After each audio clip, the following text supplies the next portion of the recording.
Allez, on parle football, on parle sport maintenant avec un match à ne pas manquer, évidemment. Ce soir, c'est Pays de Galles-Portugal et c'est l'affiche de la demi-finale de l'Euro 2016. Coup d'envoi de la rencontre, 21h, heure de Paris. Ce sera à Lyon. Bonsoir Florent Rodeau. Bonsoir Vanessa. Avec deux stars qui vont se faire face à face. C'est Cristiano Ronaldo et c'est Gareth Bale. Deux hommes qui se connaissent bien puisque les deux jouent au Real Madrid. Mais ce soir, ils seront adversaires. Oui, vous avez raison de le dire. Un vrai duel de stars auquel on va citer ce soir, c'est certain.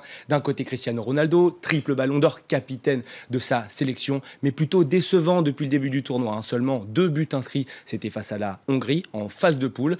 Voilà, ses récentes performances en 8e de finale et en quart de finale ont été là aussi plus que moyenne, on va dire ça comme ça. Fernando Santos, son sélectionneur, attend bien sûr le réveil de sa star pour atteindre la finale dimanche au Stade de France. Face à lui, l'une des belles surprises de ce tournoi, Gareth Bale, même si c'est un joueur confirmé, vainqueur de la Ligue des Champions cette année avec le Real Madrid et Cristiano Ronaldo bien sûr, eh bien lui a véritablement réussi à porter sur ses épaules cette modeste équipe galloise qui, je vous le rappelle, dispute son premier grand tournoi international depuis la Coupe du Monde 1958, ça fait 58 ans, donc aucune expérience à ce niveau-là de la compétition. Il n'a pas donné à la différence de Cristiano Ronaldo, de vampiriser le jeu de son équipe. Il se met au service de ses coéquipiers et n'a pas cette attitude hautaine que certains reprochent parfois aux Portugais. Alors bien sûr, Vanessa, ce match, ce n'est pas seulement un affrontement entre ces deux joueurs, c'est l'affrontement de deux blocs équipes.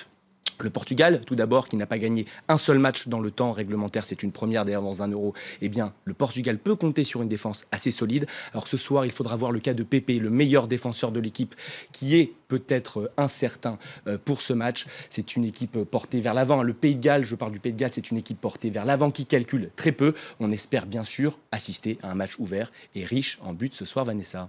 Alors Florent, si la France gagne jeudi et se qualifie pour la finale, ce que l'on espère, on peut le dire, quel serait le meilleur adversaire pour la France? Est-ce que ce serait le Portugal ou est-ce que ce serait le Pays de Galles? C'est une très bonne question, Vanessa. J'aurais tendance à dire le Pays de Galles pour une raison assez simple. Les Gallois sont beaucoup plus ouverts, ils sont beaucoup plus joueurs. Les Portugais, on le sait, sont très défensifs et l'équipe de France a souvent du mal dans les petits espaces.